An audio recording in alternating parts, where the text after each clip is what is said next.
So, hello my dear students, how are you? I hope all you are fine and doing good. So, आप सभी लोगों को पता है कि हम सारे चैप्टर्स का वन शॉट रिवीजन कर रहे हैं। सेम उसी सीरीज़ में अब हम लोग आगे बढ़ते हुए हमारे इंडियन इकोनॉमिक डेवलपमेंट की जितने भी चैप्टर बचे हैं आज हम लोग इस वीडियो में कवर करेंगे। जैसे कि आप लोग का इंफ्रास्ट्रक्चर है, एम्प्लॉयमेंट है, रूरल डेवलपमेंट है, पॉवर्टी है, इन्वायरमेंट डेवलपमेंट है एंड लास्ट आपका जो है इंडिया पाकिस्तान चाइना। उन सारे चैप्टर्स को आज हम लोग इस पर्टिकुलर वीडियो में कवर करेंगे, सारे चैप्टर्स को रिवाइज करेंगे एंड कोशिश करेंगे वीडियो शॉर्ट रहे, जैसे आप लोग का ज़्यादा टाइम इसमें ना खर्च हो। एंड देन आफ्टर जब हम लोग वन शॉट रिवीजन कर लेंगे, फिर हम लोग मूव करेंगे चैप्टर बाय चैप्टर, सारे एमसीक्यूज़ को सॉल्व करेंगे जो कि हमारे फिर देन आफ्टर हम लोग सारे जो इंपॉर्टेंट एमसीक्यू बन सकते हैं जो आपके एंट्रेंस में आ चुके हैं, जैसे पीवाईक्यूज जितने भी क्वेश्चन हो उसको सॉल्व करेंगे। एंड देन हम लोग पास्ट ईयर पेपर को सॉल्व करेंगे। आपका इकोनॉमिक्स का एक नंबर का क्वेश्चन मैं नहीं छूटने दूंगा, बस आप सीरीज को कंटिन्यूअसली फॉलो करते रहें। जो जो मैं क्वेश्चन आपको बताते जा रहा हूँ उसको आप सीरियस लेके फॉलो करते रहिए, उसके साथ आप बने रहिए। आपका एक नंबर का इकोनॉमिक्स का क्वेश्चन नहीं छूटेगा, ठीक है। तो अब हम लोग आज इस चैप्टर में पहला चैप्टर, इस वीडियो में हम लोग जो पहला चैप्टर पढ़ने वाले हैं वो है हमारा पोवर्टी। सो शुरू करते हैं। सो पोवर्टी क्या होता है, हम लोग कैसे डिफाइन करेंगे कि क्या होता है poverty. So poverty imply the inability, inability मतलब असमर्थता। तो poverty imply inability to get minimum consumption requirement for life healthy and efficiency. तो हेल्दी लाइफ के लिए जो मिनिमम कंजम्पशन रिक्वायरमेंट रहती है वो भी एक इंसान को नहीं मिलती है, जिस केस में, तो उस केस में हम कहते हैं वो आदमी गरीब है, ठीक है। अब पुअर कौन कौन है, तो पुअर वो लोग हैं जो अपनी बेसिक नेसेसिटी को पूरा नहीं कर पाते हैं। बेसिक नेसेसिटी क्या होती है, क्लोथ हो गया आपका, फूड हो गया आपका, शेल्टर हो गया। तो ये सब जो चीज़ें हैं आपकी बेसिक नेसेसिटी का पार्ट होंगी। जैसे यहाँ पे आपका क्लोथ हो गया, फूड हो गया, आपको फूड नहीं मिल रहा है, आपको पहनने के लिए कपड़ा नहीं मिल रहा है, आपको रहने के लिए शेल्टर नहीं मिल रहा है। तो इन जो बेसिक नेसेसिटी है और जिसको नहीं मिल पाती है वो आदमी होता है पुअर, उसको हम लोग पुअर की कैटेगरी में डालेंगे। अब आता है कि पोवर्टी कितने प्रकार की होती है, कैटेगरी कितनी होती है। तो ऑलवेज इसकी कुछ बेसिक्स कैटेगरी उसको मैं आपको बता देता हूँ। जो 6 टाइप की बेसिक कैटेगरी है, आप लोग नोट मत करिए, उतना इंपॉर्टेंट नहीं है। जैसे कि हम लोग बताता था, always poor, usually poor, chronically poor, churning poor, occasionally poor and transient poor. Always poor क्या होते हैं, जो हमेशा पोवर्टी लाइन के नीचे रहते हैं। अभी आप लोग पोवर्टी लाइन को मैं डिफाइन करूंगा, लेकिन तब तक अभी आप लोग समझिए पोवर्टी लाइन ये लाइन होती है जिसके नीचे जितने लोग रहते हैं वो गरीब रहते हैं और उसके ऊपर जितने लोग हैं वो अमीर रहते हैं, ठीक है। अब ऑलवेज पुअर में वो लोग आते हैं जो हमेशा पोवर्टी लाइन के नीचे रहते हैं, वो हमेशा ऐसे उनका ग्राफ रहेगा, कभी पोवर्टी लाइन के ऊपर नहीं जाएगा। यूजली पुअर क्या होते हैं, यूजली पुअर बेसिकली हमेशा तो रहते पोवर्टी लाइन के नीचे हैं, लेकिन कभी कभी वो पोवर्टी लाइन के ऊपर चले जाते हैं ड्यू टू उनके, मान लीजिए कोई खेती बाड़ी कर रहे हैं, एग्रीकल्चर कर रहे हैं, ज़्यादा प्रोडक्टिविटी हो गई जिसको सेल करके वो जो पोवर्टी लाइन है उसके ऊपर चले जाते हैं। क्रोनिकली पुअर क्या होता है, तो वो जो ऑलवेज पुअर और यूजुअली पुअर का मिक्सअप करके अगर हम बताएं तो वो क्रोनिकली पुअर होता है। चार्निंग पुअर होते हैं, इसी तरह ओकेजनली पुअर होते हैं। ओकेजनली पुअर ये होते हैं जो ऑल रहते तो हमेशा मान लीजिए पोवर्टी लाइन के ऊपर है, लेकिन किसी कारणवश वो पोवर्टी लाइन के नीचे आ जाते हैं कभी कभार। किसी अगर मान लीजिए कोई ओकेजन आ गया, जैसे जो फार्मर्स होते हैं, जो आइसक्रीम वेंडर्स हैं, मान लीजिए वो गर्मी में तो आइसक्रीम बेच रहे हैं, वो पोवर्टी लाइन के ऊपर है, लेकिन सीजन अगर चेंज हुआ तो वो पोवर्टी लाइन के नीचे आ गए। जो एक सीजन पे फार्मिंग करते हैं वो ओकेजनली पुअर के एग्जाम्पल हो जाएंगे। ट्रांजिएंट पुअर के वो एग्जाम्पल होते हैं जो हमेशा ही पोवर्टी लाइन के नीचे रहते हैं, उनकी जो आने वाली जनरेशन भी है वो भी पोवर्टी लाइन के ऊपर नहीं जाएगी, ठीक है। अब पोवर्टी को मेजर करने के दो इंस्ट्रूमेंट है, जैसे एक है रिलेटिव पॉवर्टी और एक आता है आपका एब्सोल्यूट पॉवर्टी, ठीक है। और रिलेटिव पॉवर्टी और एब्सोल्यूट पॉवर्टी में क्या क्या अंतर होता है इसको हम लोग समझते हैं। रिलेटिव पॉवर्टी बेसिकली वो होता है जब हम अपने आप को किसी से कंपेयर करके अपने आप को गरीब बताते हैं। जैसे मुकेश अंबानी है, ठीक है, अब वो अगर हम लोग कंपेयर किया जाए रतन टाटा से, किससे किया जाए, रतन टाटा से, ठीक है, तो हम लोग पाएंगे जो रतन टाटा की जो वेल्थ है वो कंपेरेटिवली कम है किससे, मुकेश अंबानी से। तो इसका मतलब ये तो नहीं है कि रतन टाटा गरीब हो गए, वो रोड पे आ गए, तो ऐसा तो है नहीं। जब हम किसी से कंपेयर करके अपने आप को गरीब बताते हैं तो वो होता है रिलेटिव पॉवर्टी। और एब्सोल्यूट पॉवर्टी वो सिचुएशन होती है जहाँ पे कोई इंसान अपनी जो बेसिक नेसेसिटी है उसको पूरा नहीं कर पा रहा है, वो होता है आपका एब्सोल्यूट पॉवर्टी, ठीक है। अब पॉवर्टी लाइन की बात करते हैं। So poverty line refers to that line which indicate per capita average monthly expenditure requirement to satisfy human need of household. तो बेसिकली आपको मैं हिंदी में बताता हूँ, पॉवर्टी लाइन वो लाइन होती है जहाँ पे एक बेसिक क्राइटेरिया सेट कर दिया जाता है इनकम का, कि इसके नीचे अगर आपकी इनकम रही तो आपका जो आपको पॉवर्टी पुअर की कैटेगरी में कैटेगराइज किया जाएगा, और अगर इस इनकम से आपकी जो इनकम है वो ऊपर है तो आपको रिच के कैटेगरी में कैटेगराइज किया जाएगा।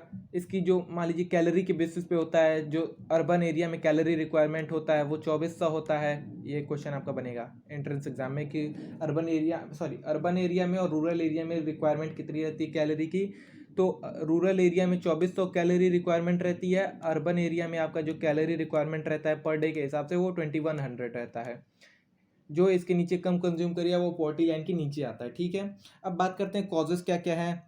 तो national low level of national product, national level का जो प्रोडक्ट हमारा जो प्रोडक्शन लेवल है वो कम है, जिसके कारण भी पॉवर्टी बढ़ती है। लो रेट ऑफ ग्रोथ, जो हमारा ग्रोथ रेट है वो काफ़ी कम है। जो हमारी पॉपुलेशन है वो दिन प्रतिदिन बढ़ती जा रही है, जिसके कारण हमारा जो पॉवर्टी जो क्राइटेरिया है वो बढ़ते जा रहा है, पॉवर्टी रेट जो है वो बढ़ते जा रहा है। इन्फ्लेशन बढ़ते जा रहा है, महंगाई बढ़ती जा रही है, जिससे आम तर के जो गरीब तबके के लोग हैं वो ज़्यादा चीज़ों को कंज्यूम नहीं कर पा रहे हैं, जिसके कारण भी ये जो पॉवर्टी की दिक्कत है वो बढ़ती जा रही है। जो लोगों का एम्प्लॉयमेंट रेट है वो काफ़ी कम है, जिससे लोगों को एम्प्लॉयमेंट नहीं मिल पा रही है, और जो गरीबी है वो बढ़ती जा रही है। तो गरीबी को हटाने के लिए क्या क्या करना चाहिए। गरीबी को हटाने के लिए पहले तो गवर्नमेंट कई सारी ऐसे स्कीम्स लाई थी, गवर्नमेंट कई सारी ऐसी रोजगार योजनाएं लाई थी जिससे लोगों को रोजगार मिल सके और गरीबी का जो दिक्कत है उसको हटाया जा सके। जैसे कि प्राइम मिनिस्टर रोजगार योजना, स्वर्ण जयंती स्वरोजगार योजना, रूरल एम्प्लॉयमेंट जनरेशन प्रोग्राम चलाए गए थे गवर्नमेंट द्वारा, स्वर्ण जयंती ग्राम स्वरोजगार योजना, मिड डे मील स्कीम चलाई गई थी, प्रधानमंत्री जनधन योजना, ऐसी कई सारी तमाम स्कीम गवर्नमेंट द्वारा चलाई गई थी जिससे पॉवर्टी को हटाया जा सके। देश की जो बड़ी समस्या है पॉवर्टी आज के दिन में, उसको हटाया जा सके। हमारे जो थर्ट अभी तो करंट डाटा के हिसाब से 65% जो हमारी टोटल पॉपुलेशन है वो अभी भी पॉवर्टी लाइन के नीचे रह रही है, वो अभी भी अपनी जो बेसिक नेसेसिटी है वो पूरा नहीं कर पा रही है। तो गवर्नमेंट भी इसको देख रही है, कई सारी मेन स्कीम्स चला रही हैं जिससे पॉवर्टी की जो दिक्कत है उसको एलिवेट किया जा सके, उसको कम से कम किया जा सके। सारे जो जो भी मैंने आपको बताया वो सारी चीज़ें यहाँ पे लिखी हैं, अगर आप पढ़ना चाहते हैं मैं आपको नोट्स प्रोवाइड कर दूंगा। And that's it, poverty chapter यहाँ पे आपका ख़त्म होता है। आगे बढ़ते हैं हम लोग, जो हमारा अगला चैप्टर है एम्प्लॉयमेंट चैप्टर। तो एम्प्लॉयमेंट चैप्टर पे हम लोग इसके पहले हम लोग क्या पढ़ेंगे, रूरल डेवलपमेंट हम लोग अभी चैप्टर पढ़ेंगे, देन आफ्टर हम लोग एम्प्लॉयमेंट चैप्टर की तरफ जाएंगे। एक सेकेंड।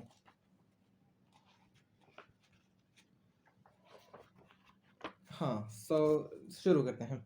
बेसिकली रूरल डेवलपमेंट होता क्या है, एक सेकंड में ब्लैक स्क्रीन पे आ जाओ। हाँ, रूरल डेवलपमेंट होता क्या है। रूरल डेवलपमेंट बेसिकली वो होता है जहाँ पे आप लोग पाएंगे अभी जो आप अर्बन एरिया में रह रहे हैं, यानी कि शहरी एरिया में रह रहे हैं, वो काफ़ी ज़्यादा डेवलप कर गया है। यानी आपका जो अर्बन एरिया है, अर्बन एरिया में जो ग्रोथ रेट है वो काफ़ी तेज़ी से बढ़ रही है। जो अर्बन एरिया की जो ग्रोथ रेट है वो काफ़ी तेज़ी से बढ़ रही है, लेकिन बात करें जो रूरल एरिया है, हमारा जो रूरल एरिया है उसमें जो ग्रोथ रेट है वो अभी उतनी तेज़ी से नहीं बढ़ रही है जितना इसको बढ़ना चाहिए था। अभी भी ये काफ़ी धीरे धीरे बढ़ रही है। तो इसके कुछ प्रमुख कारण हैं, ये क्या हो रहा है। आप लोग पाएंगे आपके गाँव आस पास जहाँ आप शहर में रहते हैं, सड़कें काफ़ी अच्छी हैं, हॉस्पिटल फैसिलिटीज़ काफ़ी बढ़िया हैं, एजुकेशन के लिए बच्चों के स्कूल काफ़ी बढ़िया है, ट्रांसपोर्टेशन सिस्टम कितना बढ़िया है, लोगों को लोन इजीली मिल जाता है, बैंकिंग सिस्टम कितना बढ़िया है। लेकिन अगर यही आप सोचें कि गांव में बैंक, आप खुद सोचिए आपके गांव में कितने बैंक हैं, आपके गांव में ट्रांसपोर्टेशन सिस्टम कितना बढ़िया है, आपके गांव में रोड कनेक्टिविटी बढ़िया कितनी है, आपके गांव में जो प्रोडक्शन लेवल है वो कैसा है, आपके गांव में कितनी इंडस्ट्रीज़ लगी हैं। तो आप लोग पाएंगे जो अर्बन एरिया है हमारा वो काफ़ी डेवलप कर गया है, लेकिन जो हमारा रूरल एरिया है वो उतना डेवलपमेंट नहीं किया है। तो बेसिकली बात करें कि रूरल डेवलपमेंट होता क्या है। It mean an action plan for the economic and social growth for rural area. तो action economic and social growth, economic and social growth for rural area is called economic development. तो rural development में अगर बात करें कि इसमें challenges क्या क्या आते हैं, तो रूरल डेवलपमेंट में चैलेंज आएगा तो पहला तो आपका आएगा क्रेडिट का, कि लोगों को प्रॉपर पैसा नहीं मिल रहा है कि जिससे वो अपनी चीज़ों को बढ़ा सके, अपने जो प्रोडक्शन लेवल है उसको बढ़ा सके। क्रेडिट सिस्टम वहाँ का जो है वो उतना बढ़िया नहीं है। मार्केटिंग सिस्टम जो है वो बढ़िया नहीं है। जब आपके पास क्रेडिट सिस्टम बढ़िया नहीं रहेगा तो ऑब्वियस ही बात है, आपको जो मार्केटिंग सिस्टम रहेगा वो बढ़िया नहीं रहेगा। Diversification of product activities, organic farming की जो दिक्कतें हैं वो अभी भी वहाँ पे रूरल डेवलपमेंट में काफ़ी बढ़ी हैं। तो ये गवर्नमेंट को कुछ इनिशिएटिव्स लेने पड़ेंगे, जो ग्रोथ रेट है, जो अनइक्वल ग्रोथ रेट है रूरल एरिया अर्बन एरिया, उसको सुधारने के लिए। सो अब बात करें रूरल एरिया में, तो वहाँ पे अभी जो सोर्सेज हैं वो कौन कौन से सोर्स हैं क्रेडिट के, या तो इंसान कहाँ कहाँ से लोन ले सकता है। अगर इंसान चाह ही रहा है, अगर कोई खेती बाड़ी का इंसान है तो कहाँ से लोन लेता होगा, या तो नॉन इंस्टीट्यूशनल क्रेडिट सोर्स से लोन लेगा, या तो इंस्टीट्यूशनल क्रेडिट सोर्स से लेगा। नॉन इंस्टीट्यूशनल क्रेडिट सोर्स क्या क्या होते हैं, जैसे कि मान लीजिए कोई अपने रिश्तेदार से लोन ले लिया, कोई अपने आस पड़ोस के लोगों से लोन ले लिया, तो उस पर क्या होता था, काफ़ी हाई रेट के इंटरेस्ट चार्ज किए जाते थे, 5%, 8%, 10%। और जिससे लोगों की जो प्रोडक्टिविटी थी वो पैसा लगा भी देते थे, प्रोडक्शन हो भी जाता था, जिसके अगर मान लीजिए सेल भी कर दिए थे, लेकिन इतना हाई रेट उनके जो लोन पे चार्ज किए करते थे, जो रिलेटिव्स रहते थे या जो भी ज़मींदार रहते थे, जो भी लैंडलॉर्ड रहते थे, जो उनको रेंट प्रोवाइड करते थे, जिसके कारण वो अगर उनकी प्रोडक्टिविटी हुई भी है ज़्यादा तो वो सेल करके उतना पैसा नहीं निकाल पाते थे जिससे वो अपना कंजम्पशन बढ़ा सकते थे, जिससे अभी भी रूरल उतनी सिस्टम उतना वो डेवलप नहीं कर पाए। या तो फिर इंस्टीट्यूशनल क्रेडिट सोर्स है, अब तो जाके इंस्टीट्यूशनल क्रेडिट सोर्स वहाँ पे स्टेब्लिश हो रहे हैं धीरे धीरे, जैसे कि नाबार्ड है। नाबार्ड आपका रूरल एरिया में लोन प्रोवाइड करने के लिए गवर्नमेंट की एक अलग वो बनाई गई है, स्कीम बनाई गई है। गवर्नमेंट अब बैंक खोल रही है, रीजनल रूरल बैंक्स खोल रही है, तो जिससे जो अनइक्वल ग्रोथ हो रही थी उसको कम किया जा सके और जो ग्रोथ रेट है उसको इक्वल किया जा सके रूरल एरिया में, अर्बन एरिया में।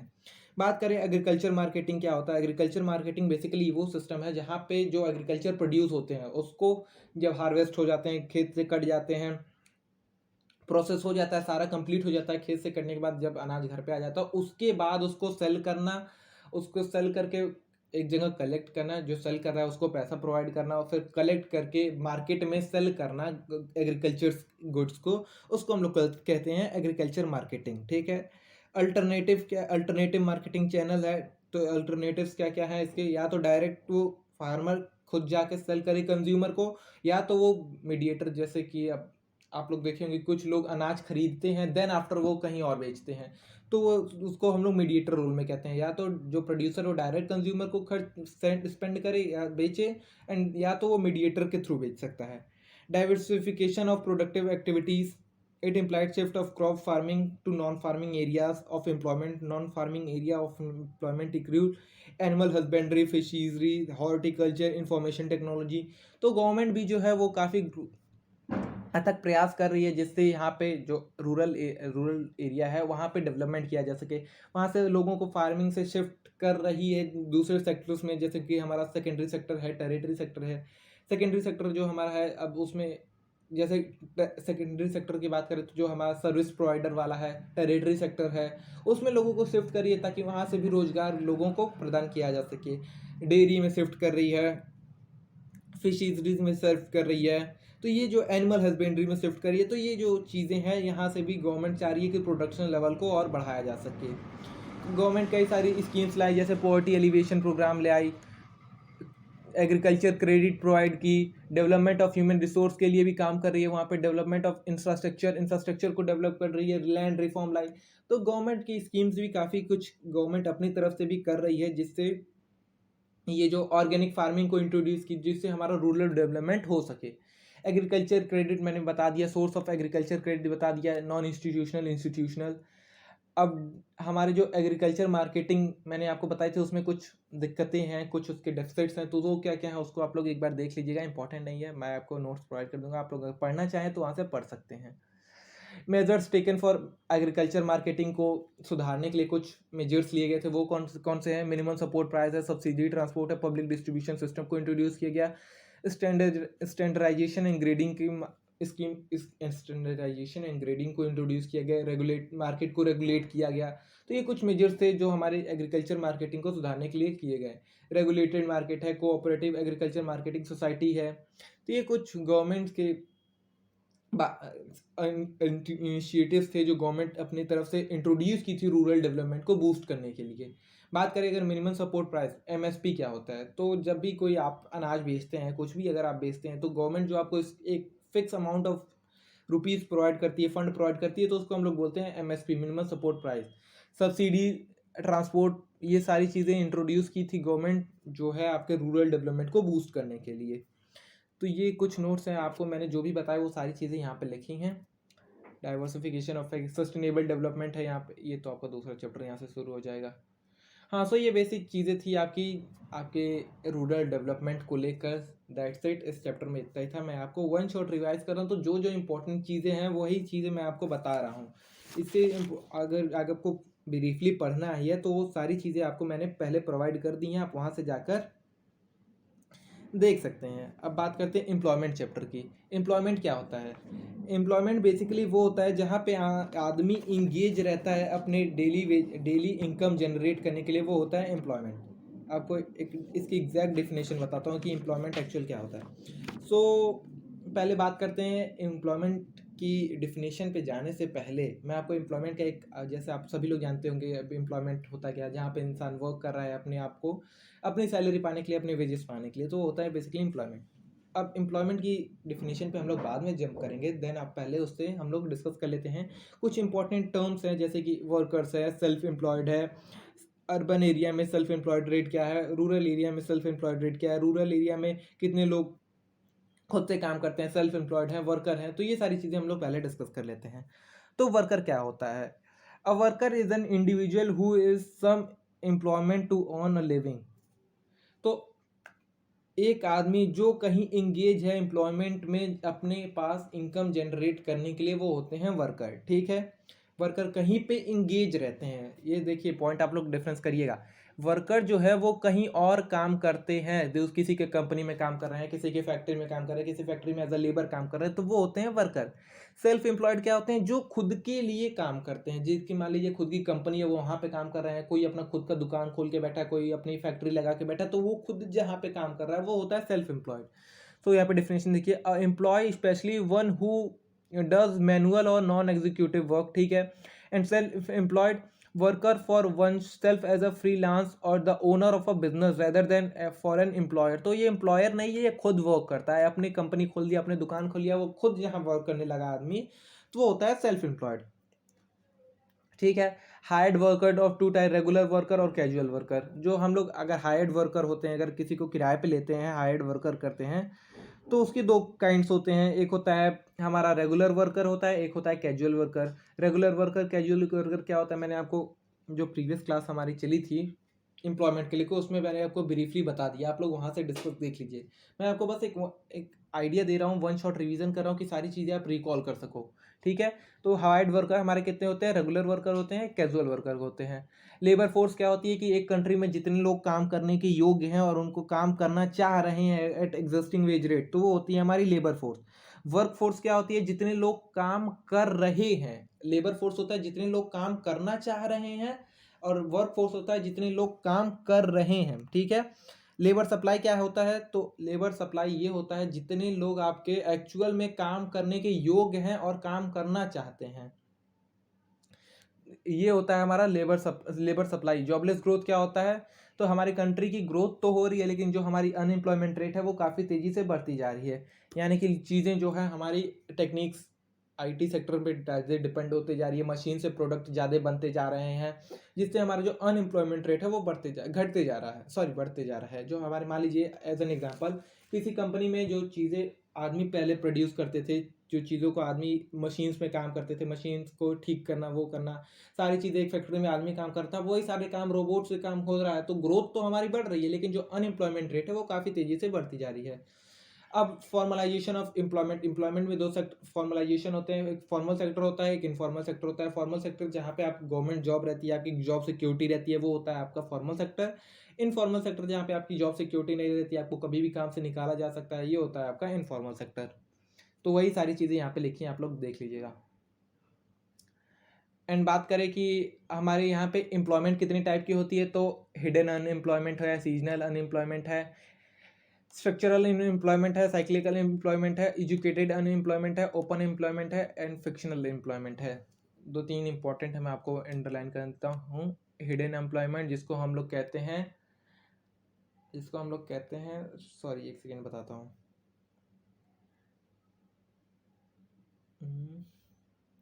इसका एक एग्जैक्ट वर्ड है, मुझे याद अभी ध्यान में नहीं आ रहा है, मैं आपको बताता हूँ, अगर लास्ट तक याद आ जाता तो मैं आपको बताता हूँ।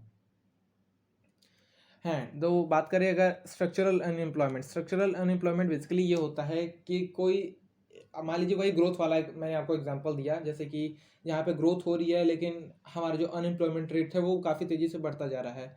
मान लीजिए कोई स्किल्ड, अब पहले तो कंप्यूटर जो पहले लोग बुक्स हाथ से खाता बनाते थे, अकाउंट्स लिखते थे, कॉपी में बनाते थे, लेकिन अब वो सारी चीज़ें टेक्निकल हो गई, कंप्यूटर में होने लगी। तो जो आदमी हाथ से कॉपी पे लिखता था, पेन बनाता था, उसको कंप्यूटर चलाने नहीं आता है, वो कंप्यूटर पे वो डाटा अपलोड नहीं कर पाएगा, सो हेंस वो अनएम्प्लॉयड हो गया। तो ये होता है आपका स्ट्रक्चरल अनएम्प्लॉयमेंट। एजुकेटेड अनएम्प्लॉयमेंट क्या होता है, जहाँ पे लोग आपके एजुकेटेड हैं, पढ़े लिखे लोग हैं, वो आपके बेरोजगार घूम रहे हैं। किसी भी कंट्री में, इकोनॉमिक कंट्री में ये सबसे बड़ी दिक्कत है, एजुकेटेड अनएम्प्लॉयमेंट, और ये हमारे कंट्री में काफ़ी ज़्यादा बड़ी होती जा रही है। ये काफ़ी भयावह स्थिति है कि जहाँ पे आपके पढ़े लिखे लोगों को नौकरी नहीं मिल पा रही है। आप डिग्री लेकर जा रहे हो, आप जॉब की तलाश में जा रहे हो, आपको नौकरी नहीं मिल पा रही है। तो ये किसी भी कंट्री के लिए काफ़ी डिजास्टर वाली दिक्कत हो सकती है, काफ़ी भयावह स्थिति होती है एजुकेटेड अनएम्प्लॉयमेंट। सो हिडन अनएम्प्लॉयमेंट क्या होती है, तो इसी की बात कर रहा था मैं। हिडन अनएम्प्लॉयमेंट क्या होता है, so it refers to a situation where a number of worker engaged in a job is much more than the number of people is actually required for that job. so मान लीजिए अगर किसी खेत में 5 आदमी काम कर रहे हैं, ठीक है, और वहां पे आदमी को जो नीड है वो 4 ही आदमी की नीड है। पांचवा एक आदमी 4 आदमी काम कर रहे हैं खेत में, ठीक है, वो उसकी जो प्रोडक्शन लेवल है 5वें आदमी के आने से वो बढ़ नहीं जाएगी, जो प्रोडक्शन लेवल रहेगी वो उतनी ही रहेगी। तो इसी को हम लोग बोलते हैं हिडन अनएम्प्लॉयमेंट। वो आदमी दिखने में तो ऐसा लगेगा कि वहाँ पे काम कर रहा है, लेकिन उसके वहाँ पे रहने ना रहने से कोई फर्क नहीं पड़ेगा, जो प्रोडक्शन लेवल है वो उतना ही रहेगा। सो ये होता है आपका हिडन अनएम्प्लॉयमेंट। और कुछ बेसिक टर्म है आपकी एम्प्लॉयमेंट को लेके, open employment, unemployment, structural unemployment, cyclical unemployment. इसको आप लोग अगर पढ़ना चाहे, रीड करना चाहे तो आप लोग देख सकते हैं।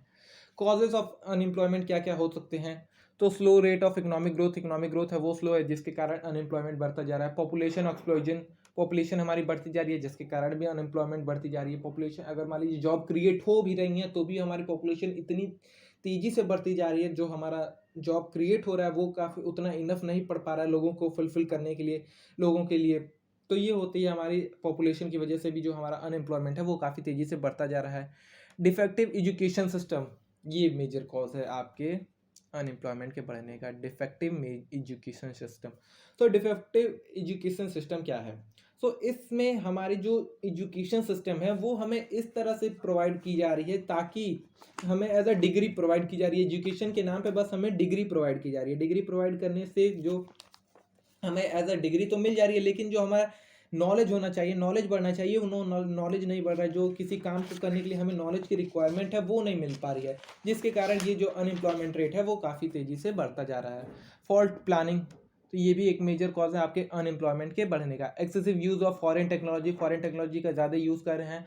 Under developed agriculture, decline in cottage and small industry and cottage का जो था वो काफ़ी तरह डिक्लाइन हुआ। Low capital formation, increase in labour force, जितने लोग काम करने चाह रहे हैं हमारे यहाँ, लेकिन काम करने के योग्य भी हैं एट एग्जिस्टिंग वेज रेट, लेकिन जो हमारी इकोनॉमिक सिचुएशन है वो हमें प्रोवाइड नहीं कर रही कि उस पर हम लोग ग्रोथ कर पाए। तो ये होता है हमारा लेबर फोर्स, इंक्रीज हमारी जो लेबर फोर्स है वो बढ़ती जा रही है, जिसके कारण भी हमारा जो इकोनॉमिक में हमारी जो एम्प्लॉयमेंट रेट है, अनएम्प्लॉयमेंट रेट है, वो काफ़ी तेज़ी से बढ़ती जा रही है।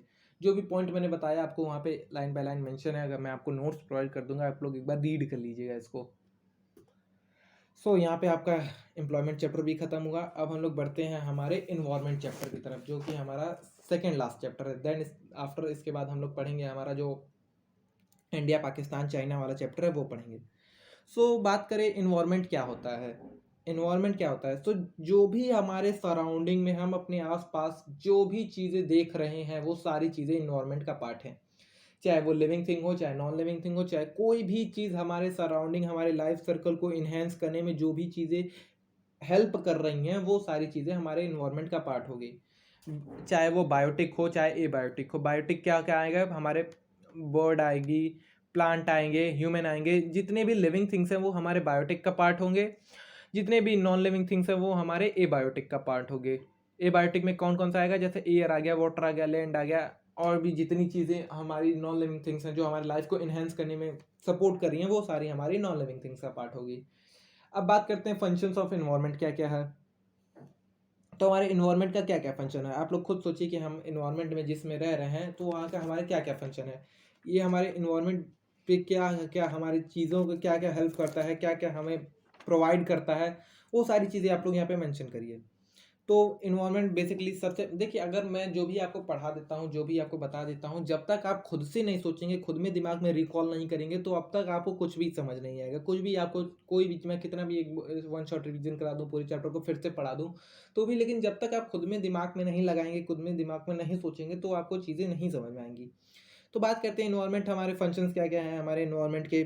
तो एनवायरनमेंट का बेसिक फंक्शन है हमें ऑफर रिसोर्स, हमारे प्रोडक्शन के लिए रिसोर्स ऑफर करता है, हमें रॉ मटेरियल प्रोवाइड करता है। अगर हमें कोई चीज़ें बनानी है तो उसके लिए हमें रिसोर्स प्रोवाइड करेगा, हमारा क्या प्रोवाइड करेगा? हमें हमारा इन्वायरमेंट प्रोवाइड करेगा। Environment sustain life. तो आप लोग अगर खुद सोचिए, अगर इन्वायरमेंट नहीं रहता तो हम लोग जिंदा रह पाते? अगर हमारे पास एयर नहीं रहता, वाटर नहीं रहता, हमारे पास सांस लेने के लिए हवा ही नहीं रहेगी, तो हम जिंदा कहाँ से रहेंगे? ऑक्सीजन नहीं रहता, ट्री नहीं रहता तो ऑक्सीजन हमारे पास नहीं आता, हम ऑक्सीजन ब्रीथ नहीं कर पाते, हम लोग, हमारी जो लाइफ है वो सस्टेन नहीं, हमारी जिंदा नहीं रह पाते। तो ये कुछ बेसिक फंक्शन है हमारे इन्वायरमेंट के। Environment assimilate waste. तो जो आप वेस्ट क्रिएट करते हो, आपने जो भी कोई चीज़ प्रोड्यूस कर रहे हो, कहीं आपके सॉलिड वेस्ट है, कुछ आपके लिक्विड वेस्ट है, तो उसको एसिमुलेट करने का काम करता है आपका environment. Environment enhance the quality of life. तो इन्वायरमेंट हमारी क्वालिटी ऑफ लाइफ को भी बढ़ाता है। आप लोग खुद सोचिए, आप कहीं पहाड़ पे जा रहे हैं, कहीं सुंदर जगह पे जा रहे हैं, तो आपकी जो क्वालिटी ऑफ लाइफ है वो कितनी बढ़ जाएगी, कितनी आप सुंदर सुंदर चीज़ों को देखेंगे, सुंदर चीज़ें आप ऑब्जर्व करोगे कि हाँ, हमारे इन्वायरमेंट में ऐसी ऐसी चीज़ें भी हैं। अब जो आर्टिफिशियल चीज़ है, आप उसको कितना भी अच्छे से क्रिएट कर दो, लेकिन जो आपकी क्वालिटी ऑफ लाइफ है वो आपके नेचुरल थिंग, जो आपके इन्वायरमेंटल चीज़ें हैं, वही आपको प्रोवाइड करेंगी। कैरिंग कैपेसिटी है आपके इन्वायरमेंट की। कॉजेस ऑफ, अब बात करते हैं तो हमारे पोल्यूशन की।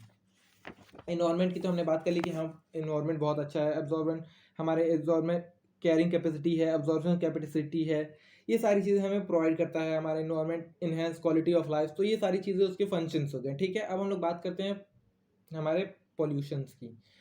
तो अब इन्वायरमेंट को हार्म करने के लिए क्या क्या चीज़ें रिस्पॉन्सिबल हैं, क्या क्या चीज़ें उसके लिए रिस्पॉन्सिबल हैं, जो हमारे पॉल्यूशन हमारे इन्वायरमेंट में इतना बढ़ रहा है। So pollution explosion, widespread poverty, increasing urbanisation. Urbanisation बढ़ रहा है, जिससे हमारा जो इन्वायरमेंट है वो काफ़ी क्राइसिस हो रहा है। अगर अर्बनाइजेशन बढ़ रहा है, शहरीकरण बढ़ रहा है, तो हम लोग फॉरेस्ट की तरफ बढ़ रहे हैं, पेड़ों को काट रहे हैं, डिफॉरेस्टेशन कर रहे हैं। तो इससे जो हमारा इन्वायरमेंट है वो, उस पर काफ़ी बड़ा इम्पैक्ट पड़ रहा है, उस पर काफ़ी बुरा इम्पैक्ट पड़ रहा है। आप लोग देख रहे होंगे अनसीजनल, कभी कभी इतनी गर्मी होने लग रही है, कभी कभी अचानक से धूप हो जा रही है, बारिश होने लगती है। तो जो सीजनल अनएक्सपेक्टेड जो मौसम आ जा रहा है, वो भी इसी सारी चीज़ों की वजह से आ रहा है। Increase of use of insecticide, pesticide and chemical fertiliser का यूज़ कर, इतना जो हम लोग एक्सेस यूज़ कर रहे हैं, उससे भी हमारा इन्वायरमेंटल क्राइसिस हो रहा है। रैपिड इंडस्ट्रियलाइजेशन जो है वो काफ़ी तेज़ी से बढ़ रहा है हमारे यहाँ पे। जो ट्रांसपोर्ट सिस्टम है वो काफ़ी ज़्यादा, लोग अब रोड पे निकल रहे हैं, पब्लिक ट्रांसपोर्ट को अवॉइड कर रहे हैं, उसमें सफ़र करें रेदर देन वो अपने खुद के ट्रांसपोर्ट पे जा रहे हैं। तो ये सारी कुछ चीज़ें हैं जो हमारे इन्वायरमेंट को काफ़ी तरह से इम्पैक्ट कर रही हैं। पोल्यूशन है, ग्लोबल वार्मिंग है, इफेक्ट, तो ये सारी जो चीज़ें हैं हमारे इन्वायरमेंट को डिफेक्ट कर रही हैं। अब बात करते हैं हम ग्लोबल वार्मिंग की। तो ग्लोबल वार्मिंग क्या होता है? So global warming it refers to a gradual but consist increase in global temperature. तो हमारे अर्थ के अंदर के टेम्परेचर को, जो टेम्परेचर राइज हो रहा है, उसको हम लोग बोलते हैं global warming. Effect of global warming, तो हमारे जो अर्थ की जो टेम्परेचर है, नॉर्मल टेम्परेचर है, वो काफ़ी स्लो रेट से, लेकिन हर दिन कुछ ना कुछ बढ़ता जा रहा है। एट द टाइम आप लोग देख रहे हैं अभी जो मई जून की, अप्रैल मई जून की जो गर्मी है वो इतनी ज़्यादा है। तो आप लोग अभी अप्रैल में अभी चल रहा है, उसमें 42-43 डिग्री सेल्सियस टेम्परेचर है। आप लोग खुद सोचिए जून जुलाई, जून में जो अभी आएगा, आने वाला है अगले 1.5-2 महीने में, वहाँ पे क्या स्थिति रहेगी, वहाँ पे कितनी गर्मी रहेगी। तो ये किसकी वजह से हो रहा है? ग्लोबल वार्मिंग की ही वजह से हो रहा है। तो ये ओजोन डिप्लीटेशन क्या, ओजोन लेयर क्या है? तो ओजोन लेयर बेसिकली ये है जहाँ पे हमारा अर्थ है उसमें एक लेयर है, ऐसे ऊपर एक लेयर है जो हमारे अल्ट्रा वायलेट रेज जो आती है सन से, उसको बचाने के लिए काम करती है। लेकिन हम लोग जो एसी में एक केमिकल यूज़ करते हैं, CFC, क्लोरोफ्लोरोकार्बन, उसके यूज़ करने से काफ़ी जो ओजोन लेयर है वो हमारी डिप्लीटेड होते जा रही है, उसमें छेद होते जा रहे हैं, जिससे सन की जो रेज है, अल्ट्रा वायलेट रेज है, वो सारी डायरेक्ट हमारे अर्थ के टेम्परेचर पे पड़ रही हैं और वो वापस नहीं जा पा रही हैं, जिसके कारण हमारा अर्थ का टेम्परेचर जो है वो काफ़ी ज़्यादा बढ़ता जा रहा है। इसको कम करने के लिए UN ने, हमारे इंडियन गवर्नमेंट ने भी काफ़ी स्कीम्स चलाई थी, काफ़ी जो यूज़ हमारा क्लोरोफ्लोरोकार्बन था उसके यूज़ पे बैन लगा दिया था। अब जो है जो हमारे ओजोन लेयर में छेद हुए थे वो धीरे धीरे भर रहे हैं, और जो अर्थ का जो ओजोन लेयर पहले जो सिचुएशन उसकी थी, अब कंडीशन वो उसमें वापस आ रही है। तो ये ओजोन लेयर हो गया, ओजोन डिप्लीटेशन हो गया। ओजोन लेयर में कौन सा गैस उसके लिए रिस्पॉन्सिबल है? क्लोरोफ्लोरोकार्बन।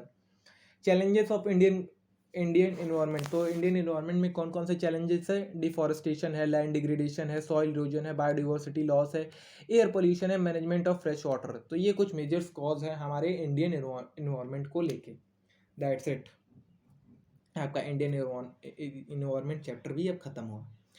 अब लास्ट हमारा जो चैप्टर है वो है हमारा India, Pakistan and China. Basically इसमें हम लोग डिस्कस करेंगे हमारी जो आज़ादी के बाद जो हमारा स्ट्रेटेजिक था, इंडिया कैसे अपने इकोनॉमी को बूस्ट किया, चाइना कैसे अपनी इकोनॉमी को बूस्ट किया, एंड देन आफ्टर हम लोग डिस्कस करेंगे कि कॉम्परेटिव डेवलपमेंट की, यानी कि जो डेवलपमेंट हो रहा है उसको हम लोग कंपेयर करेंगे कि आज़ादी के इतने वर्ष बाद चाइना क्या ऐसा किया कि वो ऊपर चला गया, फिर इंडिया क्या ऐसा किया कि वो सेकंड पे है, एंड पाकिस्तान हम लोग से नीचे। ऐसी क्या इकोनॉमिक रिफॉर्म की, उनके जो इकोनॉमिक रिफॉर्म्स आए थे हमारे कंट्री में, उस पर हम लोग डिस्कस करेंगे। जो 5 ईयर प्लान इंडिया इंट्रोड्यूस किया था वो क्यों किया था, तो वो सारी चीज़ें हम लोग अब डिस्कस करेंगे। So let's start. So development experience of India, a comparison between its neighbour. तो हम अपनी कंट्री, जो हमारी जो 3 कंट्री हैं उनके साथ कंपेयर करेंगे। बात करें अगर रिपब्लिक की, तो इंडिया और पाकिस्तान बेसिकली एक ही साथ रिपब्लिक हुए थे 1947 में। हम इनफैक्ट पाकिस्तान जो था हमसे एक दिन पहले आज़ाद हुआ था। और चाइना की अगर बात की जाए तो चाइना 1949 में आज़ाद हुआ था। 1951 में वहाँ पे पीपल रिपब्लिक ऑफ चाइना का वो बना था, स्टेब्लिश किया गया था वहाँ पे। All 3 countries started their planning in similar way. India has announced the 5 year plan in 1951। 1951 में यहाँ पे हमारे यहाँ चालू हुआ था हमारा प्लानिंग कमीशन। 1953 में पाकिस्तान में, सॉरी 1953 में चाइना में, एंड पाकिस्तान में 1956 में क्या आया था? 5 ईयर प्लान। एक क्वेश्चन आपसे यहाँ से पूछ सकता है, 5 ईयर प्लान चाइना में कब आया था, या फिर इंडिया में कब आया था, या फिर पाकिस्तान में कब आया था? तो India and Pakistan adopted mixed economy where China has adopted सस्तिमिनी। तो मिक्स्ड इकोनॉमी हमारे यहाँ India and Pakistan mixed economy, जहाँ पे प्राइवेट सेक्टर और पब्लिक सेक्टर मिल के एक साथ काम करते हैं। प्राइवेट सेक्टर काम करता है प्रॉफिट मैक्सिमाइजेशन के लिए, और पब्लिक सेक्टर काम करता है सोशल वेलफेयर के लिए। तो ये दोनों मिलके हमारे पाकिस्तान और इंडिया की जो इकोनॉमी थी वो मिक्स्ड इकोनॉमी को लेके आगे बढ़ी थी।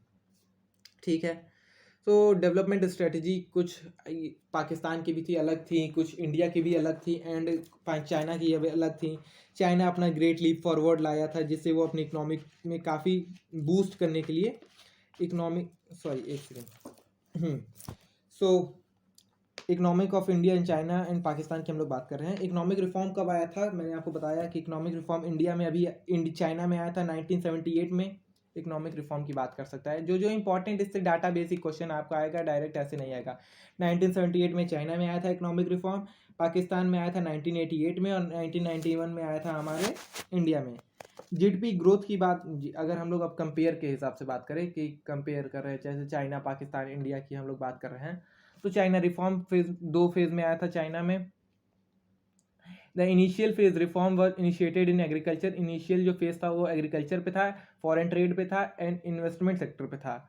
पहले 2 फेज़ में चाइना में रिफॉर्म आए थे। पहला रिफॉर्म जो था वो था किस पे बेस्ड था? एग्रीकल्चर पे, फॉरेन ट्रेड पे और इन्वेस्टमेंट पे। जो सेकंड फेज़ आया वो किस पे था? इंडस्ट्रियल सेक्टर के ग्रोथ पे बेस्ड था कि इंडस्ट्रियल सेक्टर का कैसे ग्रोथ किया जा सके। डुअल प्राइसिंग सिस्टम इंट्रोड्यूस किया गया था, स्पेशल इकोनॉमिक जोन बनाए गए थे चाइना में इकोनॉमिक रिफॉर्म में। पाकिस्तान की बात करें तो पाकिस्तान इंडिपेंडेंस हुआ था 1947 में, वहाँ पे मिक्स्ड इकोनॉमी को लेके आया गया था। ग्रीन रेवोल्यूशन पे वहाँ पे भी इंट्रोड्यूस किया था, जैसे उनकी जो एग्रीकल्चर सेक्टर के जो प्रोडक्शन है उसको बढ़ाया जा सके। कब इंट्रोड्यूस किया गया था? 1953 में इंट्रोड्यूस किया गया था। कहाँ पे? पाकिस्तान में।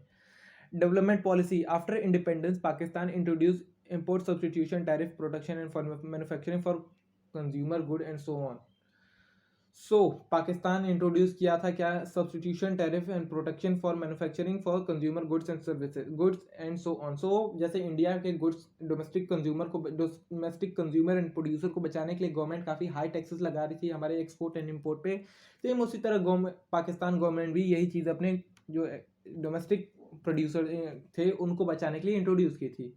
रोल ऑफ प्राइवेट सेक्टर की बात करें तो वहाँ पे प्राइवेट सेक्टर रोल कैसा था? जैसे कि हमारे यहाँ पे था मिक्स इकोनॉमी को लेकर चल रहे थे। प्राइवेट सेक्टर जो आया था रोल उनका आया था, कब आया था? इकोनॉमिक रिफॉर्म के बाद आया था।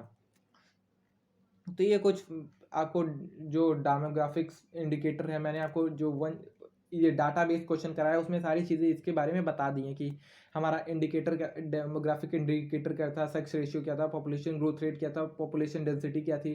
पॉपुलेशन डेंसिटी सबसे ज़्यादा चाइना में थी, उसके बाद भारत में थी, देन आफ्टर पाकिस्तान में थी। पॉपुलेशन ग्रोथ रेट भी सेम उसी तरह था। सबसे डाटा आपको जो भी था इंपॉर्टेंट मैंने बता दिया है, लेकिन मैं यहाँ पे आपको बता रहा हूँ कि कहाँ पे ज़्यादा था, कहाँ पे कम था, देन आफ्टर कम। सो सबसे ज़्यादा पॉपुलेशन ग्रोथ रेट यहाँ पे China, India and then Pakistan. Population सबसे ज़्यादा China, India and then Pakistan, लेकिन अभी जो करंट डाटा आया है उसमें इंडिया आपके आगे हो गई है किससे? चाइना से। सेक्स रेशियो भी सबसे ज़्यादा हमारे यहाँ पे था, China then India and then Pakistan. So आप लोग अभी देख लीजिए, जैसा इंडिया ग्रोथ रेट है उसी तरह सेम उसी पे बेस्ड है सारा चीज़। डेमो पॉपुलेशन है, पॉपुलेशन ग्रोथ रेट है, क्या क्या होता है वो सारी चीज़ें यहाँ पे दी है। पॉपुलेशन क्या होता है? पॉपुलेशन एक कंट्री में जितनी भी पॉपुलेशन रह रही है एक particular time of period of time पे उसको हम लोग पॉपुलेशन कहते हैं। पॉपुलेशन ग्रोथ रेट क्या होता है? तो पॉपुलेशन ग्रोथ रेट बेसिकली वो रेट होता है जिस रेट से हमारी पॉपुलेशन हर साल बढ़ती जा रही है। तो पॉपुलेशन रेट सबसे ज़्यादा कहाँ है? Pakistan, then after India and then after China. सबसे पहले हमारा पॉपुलेशन ग्रोथ रेट सबसे ज़्यादा कहाँ है? पाकिस्तान में, फिर इंडिया में एंड देन चाइना में। कितने से बढ़ रहा है ये इंपॉर्टेंट नहीं है, कौन फर्स्ट पे, सेकंड पे एंड थर्ड पे, ये आप लोग ध्यान दीजिए। सेक्स रेशियो क्या होता है? पर 1000 मेल पे कितनी फीमेल है उसको हम लोग सेक्स रेशियो कहते हैं। सो इसको आप लोग देख लीजिए कहाँ पे कितने हैं, तो ये आपका उतना इंपॉर्टेंट नहीं है, सेक्स रेशियो इंपॉर्टेंट नहीं है। पॉपुलेशन डेंसिटी सबसे ज़्यादा कहाँ पे है? चाइना में है, then after India and then after Pakistan. Population density आपके टोटल पॉपुलेशन पे डिपेंड करेगा। पॉपुलेशन डेंसिटी बेसिकली वो चीज़ होती है कि आपके पर किलोमीटर एरिया में, पर स्क्वायर किलोमीटर एरिया में कितने लोग रह रहे हैं उसको हम लोग पॉपुलेशन डेंसिटी के नाम से जानते हैं। ह्यूमन डेवलपमेंट इंडेक्स में कौन सी कंट्री का कौन सा रैंक है इसको आप लोग देख लीजिएगा। इन्फेंट मोर्टेलिटी रेट क्या होता है? जहाँ पे 1 पर 1000 बच्चे अगर जन्म ले तो कितनी बच्चे 1 साल की आयु को पूरा किए बिना मर जाते हैं, तो उसको हम लोग इन्फेंट मोर्टेलिटी रेट कहते हैं। The IMR is lowest in China. तो चाइना में IMR काफ़ी लो है क्योंकि वहाँ पे जो फैसिलिटी प्रोवाइड किया है, हेल्थ सेक्टर है जो वो काफ़ी बढ़िया है, जिससे वहाँ का IMR जो है वो काफ़ी कम है। ओनली 11.8 बच्चे ही, मतलब अप्रोक्सीमेटली 12 बच्चे ही डेथ हो रही है पर 1000 children before the age of 1। India में है 37.8% एंड ठीक उसी तरह पाकिस्तान में 50.8% है। ठीक है, अगर ह्यूमन डेवलपमेंट इंडेक्स की बात की जाए तो HDI इन चाइना का HDI जो है वो ह्यूमन डेवलपमेंट इंडेक्स है वो 0.752 है। पाकिस्तान का 0.64 है एंड इंडिया का 0.562 है। सैनिटेशन, वहाँ पे साफ़ सफाई की जो चीज़ें हैं वो सैनिटेशन में आ गया। अंडर नरिश्ड पॉपुलेशन, आपकी जो पॉवर्टी लाइन के आते हैं वो आपका पॉवर्टी लाइन के नीचे, जो अंडर नरिश्ड लोग हैं वो आपके पॉवर्टी लाइन के नीचे आते हैं। उनको कैलोरीज के ऊपर डिफाइन करते हैं कि कितनी कैलोरी वो कंज्यूम कर रहे हैं, उस हिसाब से उनका nourishment and under nourishment define होता है। सो आपके सारी चीज़ों को मैंने इस वन शॉट में जितना जल्दी हो सकता था, जितने शॉर्ट हो सकता था, मैंने आपको सारी चीज़ें रिवाइज कर दी। अब आप लोग को कल से या परसों से MCQ वीडियो मिलने लगेगी, आप लोग MCQ सॉल्व करिएगा। आपको जो भी डाउट आएगा आप डायरेक्ट हमारे चैट सेक्शन में आके बता सकते हैं कि सर मेरी ये चीज़ है, मुझे ये समझ नहीं आ रहा है, वो चीज़ है, वो समझ नहीं, मैं सारी चीज़ों को आपको वर्क करने के लिए काम करूँगा। एंड आपको जो एमसीक्यू वीडियोस मिलेगी, आप जितने भी ऑप्शंस उसमें रहेंगे सब, मान लीजिए option A B C D है, ए सही है ठीक है, लेकिन बी जो है उससे भी आप लोग देखिएगा कि बी, जैसे आप क्वेश्चन है कि इंडिया कब आज़ाद हुआ था, 1947, 1956, 1932, 19, ऐसे आप चार ऑप्शन आ गया। तो 1941 में हुआ, 1947 में हुआ था, आप 1947 को टिक लगा दिए, ठीक है। लेकिन 1951 भी अगर ऑप्शन है तो आप लोग उसको भी स्कैन करिएगा, उसको भी रिसर्च करिएगा कि 1951 में क्या हुआ था। 1951 में हमारा प्लानिंग कमीशन आया था। अगर 1935 ऑप्शन रहे तो 1935 में क्या हुआ था, हमारा आरबीआई इस्टेब्लिश किया गया था। 1934 आरबीआई एक्ट आया था। तो ये सारी चीज़ें आप लोग देखिएगा।